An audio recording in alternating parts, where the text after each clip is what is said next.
ជំរាបសួរពុកម៉ែបងប្អូនយើងខ្ញុំក្រុមអ្នកស្រាវជ្រាវវ័យក្មេងនៃសមាគមក្រុមការងារ100រាត្រី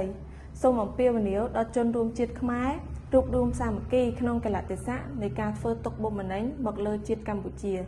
ពីសំណាក់ទាហានថៃជាជាងធ្វើសកម្មភាពទាំងឡាយណាដែលបង្ហាញថាខ្មែរមិនសាមគ្គីនិងបែកបាក់ក្នុងរយៈកាលថ្មីកន្លងទៅស្ថានភាពនៅតាមបន្ទាប់ព្រំដែននៅតែមានសភាពប្រុងប្រយ័ត្នជាប់ជានិច្ចដោយការឈ្លានពានរបស់ទាហានថៃបានធ្វើសកម្មភាពឈ្លានពានមកលើអធិបតេយ្យភាពកម្ពុជាដោយការធ្វើទុកបុកម្នេញសពបែបយ៉ាងមកលើប្រជាជននិងជាតិរបស់យើងក្នុងកលៈទេសៈដ៏សំខាន់នេះកម្ពុជាពិតណាស់គឺត្រូវការភាពសាមគ្គីគ្នានិងរួបរวมប្រយុទ្ធប្រឆាំងជាមួយនឹងភាគីថៃដែលកំពុងចិញ្ចឹមចិត្តចង់វាយកម្ពុជាគ្រប់វិនាទីផ្ទុយទៅវិញមិនគួរធ្វើសកម្មភាពណាមួយដែលមិនផ្ដល់ផលប្រយោជន៍ដល់ជាតិប្រជាជនពិសេសគឺសកម្មភាពទាំងឡាយណាដែលបង្ហាញថាជាតិខ្មែរមិនសាមគ្គីគ្នាមានការបែកបាក់គ្នាការបែងចែកជាក្រុមឬបកពួកជាដើមដោយឡែកយើងបានពិនិត្យឃើញថាទន្ទឹមនឹងនេះមានក្រុមជាច្រើនបានធ្វើសកម្មភាពដែលបំផ្លាញដល់សាមគ្គីភាពកម្ពុជាដូចជាក្រុមប្រឆាំងនឹងរដ្ឋាភិបាលនៅក្រៅប្រទេសព្យាយាមធ្វើសកម្មភាពផ្សព្វផ្សាយព័ត៌មានคล้ายៗមានប្រភពមកពីប្រទេសថៃនិងបានរៀបចំបង្កើតនៅរដ្ឋាភិបាលមិនស្របច្បាប់នៅថ្ងៃទី23ខែតុលាឆ្នាំ2025ខាងមុខនេះតែប្រការនេះស្របពេលជាមួយគ្នាផងដែរនឹងការក្រុងរៀបចំការប្រមូលផ្ដុំរបស់គណៈបកនយោបាយនៅក្នុងប្រទេសបើយោងតាមសេចក្តីប្រកាសព័ត៌មានចុះនៅថ្ងៃទី6ខែតុលាឆ្នាំ2025របស់គណៈបកកម្លាំងជាតិបានប្រកាសថាប្រាប់សាលារាជធានីភ្នំពេញថាខ្លួននឹងរៀបចំកម្មវិធីជួបជុំគ្នា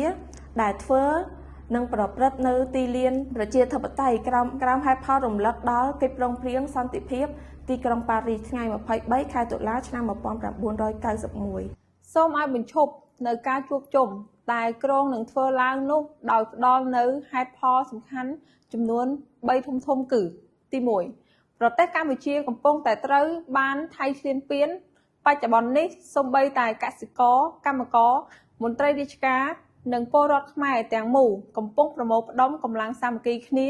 ប្រឆាំងការឈ្លានពានរបស់ថៃដូចនេះការប្រមូលផ្ដុំជួបជុំពេលនេះ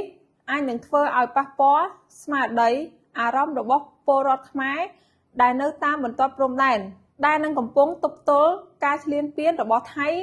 ទាំងបំពេញមកលើទឹកដីកម្ពុជាទី2កិច្ចព្រមព្រៀងសន្តិភាពទីក្រុងប៉ារីសត្រូវបានអនុវត្តបានពេញលេញដែលជាមូលដ្ឋានគ្រឹះនាំឲ្យកម្ពុជាមានសន្តិភាពស្ថិរភាពនយោបាយមានរដ្ឋធម្មនុញ្ញមានច្បាប់និងលិខិតបទដ្ឋានសម្រាប់ដឹកនាំប្រទេសអនុវត្តបានពេញលេញនៅរបបប្រជាធិបតេយ្យ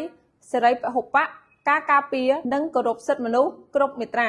នៃកិច្ចព្រមព្រៀងសន្តិភាពនេះម្យ៉ាងវិញទៀតការយកកិច្ចព្រមព្រៀងនេះមកនិយាយជាករណីដែលមិនសមហេតុផលជាមួយកលៈទេសៈបច្ចុប្បន្នឡើយសូមគណៈបកកម្លាំងជាតិអនុវត្តតាមច្បាប់រដ្ឋធម្មនុញ្ញច្បាប់ជាតិដែលនៅជាធម្មមាននាពេលបច្ចុប្បន្នទី3គណៈបកកម្លាំងជាតិគួរដឹងថាក្រមលោកសំរងស៊ីនឹងរៀប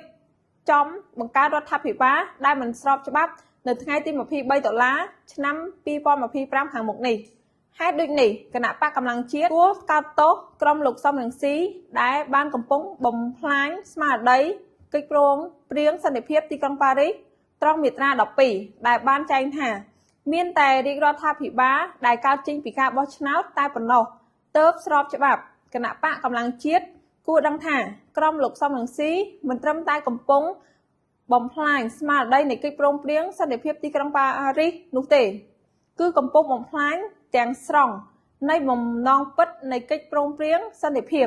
គោលបំណងនៃការបង្កើតកិច្ចព្រមព្រៀងគឺមានគោលបំណងបិទបញ្ចប់សង្គ្រាមស៊ីវិលឲ្យខ្មែរឈប់សម្លាប់គ្នាហើយរួមរស់ក្នុងសង្គមសន្តិភាពនិងការអភិវឌ្ឍប៉ុន្តែក្រមលោកសំរងស៊ីតែងតែដឹកនាំចង់ឲ្យមានសង្គ្រាមស៊ីវិលបដិវត្តទាហានបះបោរការសង្គ្រាមឡើងវិញដែលនេះជាទង្វើអាក្រក់ដែលនាំឲ្យមានការបំផ្លាញជាតិឯងតែគណៈបកកម្លាំងជាតិគួរនាំគ្នាគិតគូរនិងស្កោតទោសផ្អែកលើមូលហេតុ3យ៉ាងខាងលើនេះសូមឲ្យគណៈបកកម្លាំងជាតិបញ្ឈប់ការជួបជុំដែលនាំមកនៅ រឿងអបប្រយោជន៍ដល់សង្គមជាតិយើងដឹងថាគណៈបកកម្លាំងជាតិមានទំនាក់ទំនងជាមួយក្រុមលោកសំរងស៊ីដូចនេះសូមគណៈបកកម្លាំងជាតិគួរបដូរគោលចំហនយោបាយរបស់ខ្លួននិងពពុះដើរតាមគំរូនយោបាយអាក្រក់និងគ្មានក្រមសីលធម៌របស់ក្រុមលោកសំរងស៊ីនោះទេក្នុងកលៈស័កនេះខ្មែរត្រូវតែរួបរวมការពារសន្តិភាពស្ថិរភាពនយោបាយនិងខិតខំអភិវឌ្ឍឲ្យបានរីកចម្រើនដើម្បីជាតិមានកម្លាំងរួបរวมនៅថ្ងៃអនាគតទប់ទល់នឹងការឈ្លានពានពីសំណាក់បរទេសនៅថ្ងៃអនាគតទៀត